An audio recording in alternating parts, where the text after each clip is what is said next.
tu n'as pas de formation, tu n'as ni d'expérience, tu n'es pas un grand diplômé, mais tu veux immigrer au Canada. Tu vois mes vidéos passer et puis tu te dis, oui, je suis bien intéressée, mais je n'ai pas de diplôme. Que faire? Alors aujourd'hui, je suis venue répondre à cette question en te montrant les programmes qui sont accessibles aux gens qui n'ont pas de formation, pas d'expérience et qui ne sont pas diplômés. Alors c'est génial, n'est-ce pas? Donc reste scotché et on se retrouve après le générique.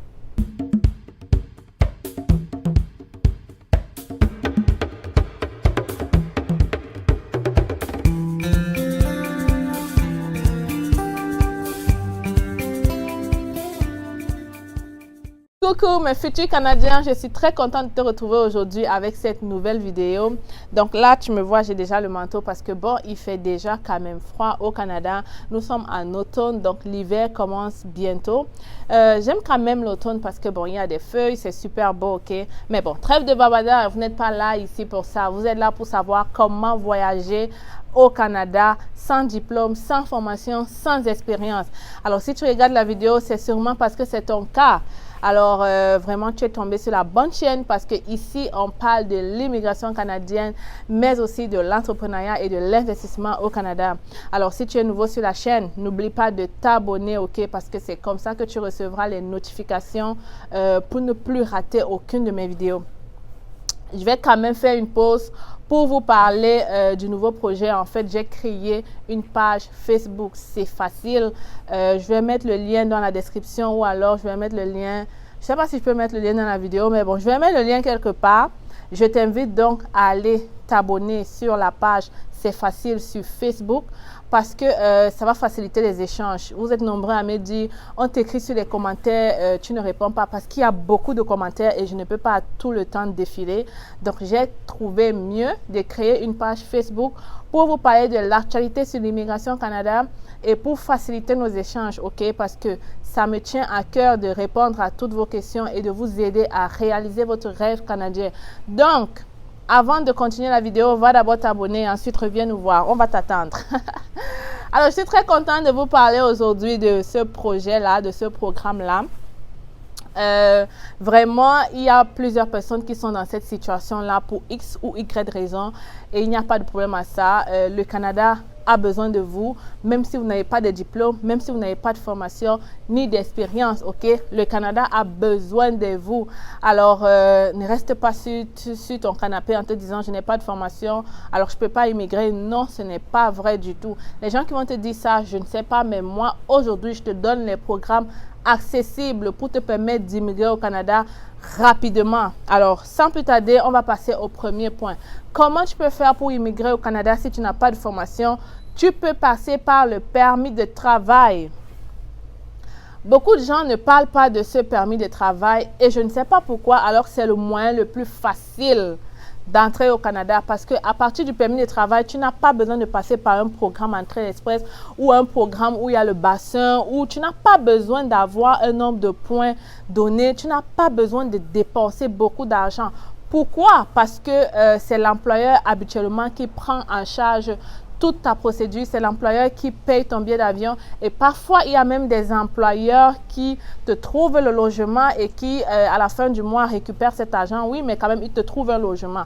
Donc, le permis de travail, c'est vraiment le programme approprié pour celui-là qui n'a pas de formation, qui n'a pas de diplôme et qui n'a pas beaucoup d'expérience. Et c'est vraiment le moyen le plus facile, ok? Donc, pour avoir ce permis de travail, le plus difficile, c'est souvent d'avoir une lettre d'emploi.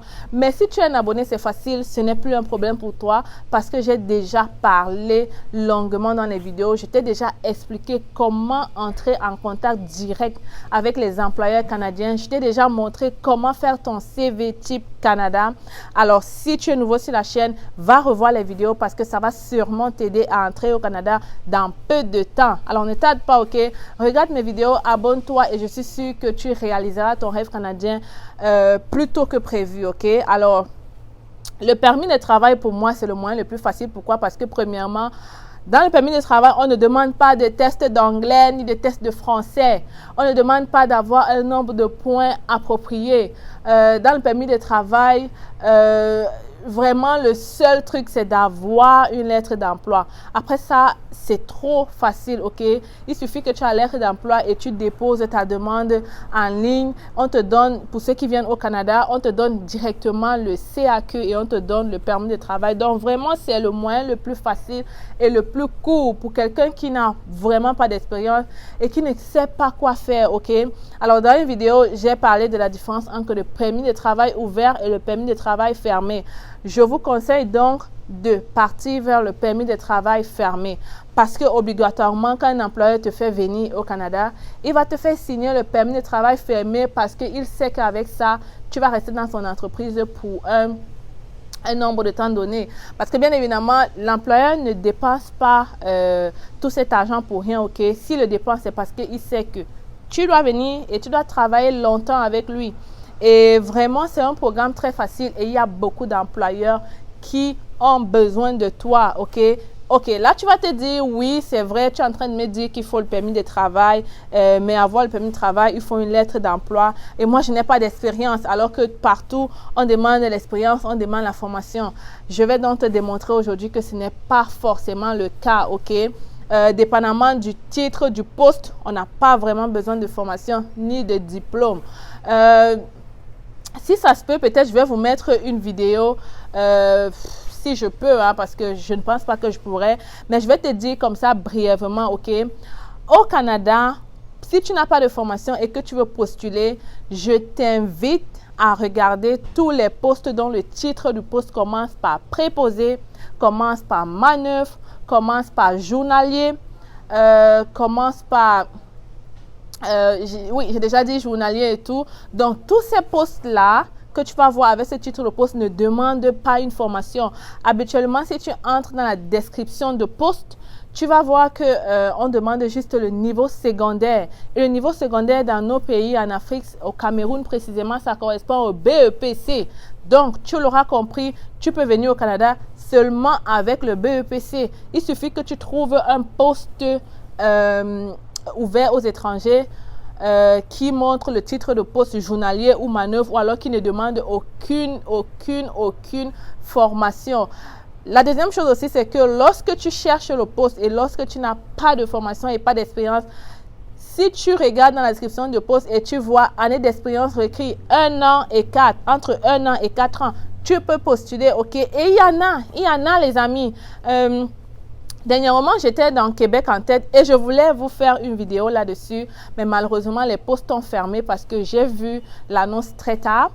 C'est pourquoi je vous dis toujours, inscrivez-vous à Québec en tête parce que là-bas, il y a des journées de recrutement toujours et toujours. Il y a vraiment, quelqu'un qui a l'affût de la recherche d'emploi au Canada, il ne peut pas ne pas être inscrit à Journée Québec ou alors Québec en tête, ok? Donc, la dernière fois, je prenais des screenshots, une vidéo avec mon ordi pour vous montrer en fait que ces postes-là sont vraiment ouverts et il y en a. Mais malheureusement, ils ont fermé, c'était le 27 septembre, la dernière date, et les postes ont disparu.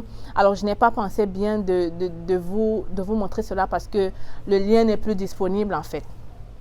Mais peut-être je vais faire un screenshot pour te montrer que c'est possible. Il y a des postes au Canada qui demandent juste une année d'expérience et qu'ils demandent juste un niveau d'études secondaires. Alors, tous ces postes-là sont ouverts pour ceux qui sont à l'étranger et qui n'ont pas de formation, ok? Alors, vas-y, je t'ai donné le tips, je t'ai dit comment tu peux trouver les postes-là et comment tu peux être facilement embauché.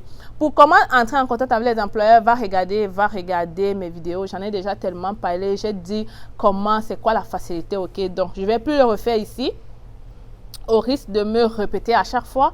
Donc vraiment, vas-y et tu ne seras pas déçu, ok? Donc ça, c'était le premier point, le premier programme le plus facile, et je le dis, je le pense, c'est le permis de travail, ok? Permis de travail, commence maintenant et tu vas voir, dans 6 mois, tu te retrouveras au Canada très facilement. Alors, le deuxième point, c'est le permis d'études, ok? Oui, c'est vrai, le permis d'études demande des fonds, ça demande un garant financier, mais vraiment, on est en Afrique, il y a les possibilités d'avoir un tonton, un tata, un oncle qui est bien positionné et qui a du cash, ok? Tu t'en vas, tu proposes ton projet. Je pense que si tu es un enfant sérieux et tout, il va t'écouter, ok? Donc, vraiment, le permis d'études reste quand même le moyen le plus facile pour entrer au Canada. Alors, si c'est ton cas, ok, tu te dis, ok, mais le permis d'études, on demande le baccalauréat, je n'ai pas le baccalauréat pour y entrer. Non, non et non. Ok, j'ai déjà fait une vidéo là-dessus, mais je vais encore te le dire. Tu peux venir étudier au Canada avec un BEPC. Oui, c'est très possible. Ok, j'ai déjà fait des admissions pour des gens qui avaient juste des BEPC et ils ont été admis. Alors oui, c'est possible. Moi, je dis toujours ce que je fais et je vous dis les choses selon mon expérience. Je ne suis pas là pour vous vendre le rêve. Je ne suis pas là pour vous mentir. Donc vraiment, je n'ai rien à gagner. Je n'ai rien à gagner. Alors je te dis, écoute ce que je te dis et vraiment fais ce que je te dis et tu réaliseras ton rêve canadien. Ok, alors c'est possible de venir étudier au Canada avec seulement le BEPC. Il suffit une fois de plus que tu trouves une formation qui demande comme prérequis niveau secondaire. Partout où tu vas voir là la formation niveau secondaire, tu postules, tu vas être admis, ok? Tu vas être admis, que ce soit n'importe où au Canada, tu vas être admis. Alors, le permis d'études reste quand même un moyen facile parce que il suffit que tu déposes ton admission. Tu déposes ton admission et après, tu fais ta demande. Donc, c'est maximum 6 mois aussi. Tu peux avoir ton visa. Donc, vraiment, c'est le moyen le plus facile aussi pour entrer au Canada. Alors, le troisième moyen, c'est visa visiteur, ok? Beaucoup de gens ne parlent pas de visa visiteur. Par contre, c'est un bon moyen pour entrer au Canada, ok? C'est vrai que pour entrer au Canada comme visiteur, ce serait plus facile pour quelqu'un qui a déjà une famille, un proche installé au Canada parce que la personne a besoin de te signer une lettre d'hébergement et tout et tout. Mais si tu n'as pas quelqu'un, tu dois montrer beaucoup de fonds, ok? Alors vraiment, si tu as quelqu'un au Canada, vas-y, pense au visa visiteur. Et une fois installé, tu auras les possibilités de continuer dans d'autres programmes. Alors, je viens de parler de ces 3 programmes. Je vais récapituler très rapidement. J'ai parlé du permis de travail, j'ai parlé du permis d'études et j'ai parlé du visa visiteur. Ok, tu vas me dire, une fois arrivé au Canada avec ces 3 moyens, est-ce que j'ai la possibilité de rester définitivement? Oui, oui et oui, ok? C'est vrai que le visa visiteur et le permis de travail et le permis d'études sont des moyens d'entrer au Canada de manière temporaire. On appelle ça visa temporaire, ok? Mais arrivé sur le territoire, tu auras beaucoup plus d'opportunités et tu auras maintenant beaucoup plus de facilité d'accéder à ces programmes comme travailleur qualifié, à ces programmes comme entrée express. Bref, tu auras vraiment beaucoup plus de facilité une fois sur le territoire de trouver des voies faciles pour t'installer définitivement, ok? Alors vraiment, pensez-y, pensez-y, pensez-y et je pense que dans quelques mois, tu réaliseras ton rêve canadien. Donc, une fois installé au Canada, pour ceux qui ont le permis d'études, vous avez la possibilité de passer après par le permis post-diplôme et ensuite de demander votre résidence permanente. Pour ceux qui ont le visa visiteur, une fois rendu sur place, vous pouvez vous diriger vers les organismes pour leur dire, tiens, moi, je suis venu visiter le Canada et maintenant, je me sens à l'aise et je veux m'installer. Crois-moi, il y aura les moyens pour te faire rester, ok? Il y aura les moyens. Le Canada a besoin des gens. Alors, il est beaucoup plus facile de faire rester les gens qui sont déjà sur le territoire que de faire entrer les gens. Alors, une fois sur place, tu t'en vas dans un organisme et tu dis ça, ils vont te trouver les moyens. Ils vont te trouver les moyens pour y rester, ok? Mais n'attends pas que ton visa visiteur soit expiré pour aller leur voir parce que là, tu es là dans l'illégalité et tu vas retourner chez toi. Donc, prends les choses en main rapidement et je crois que ce serait facile pour toi. C'est la fin de la vidéo. C'est ici que je vais m'arrêter aujourd'hui. J'ai été contente de discuter avec toi. Maintenant, tu as appris quelque chose et j'espère que tu as maintenant tous les moyens en jeu pour réaliser ton rêve canadien. Alors, laisse-moi un commentaire si tu as une question, bien sûr. Et n'oublie pas, avant de partir, de t'abonner et de me laisser un pouce j'aime si tu as apprécié. Alors, on se retrouve très bientôt. Bye.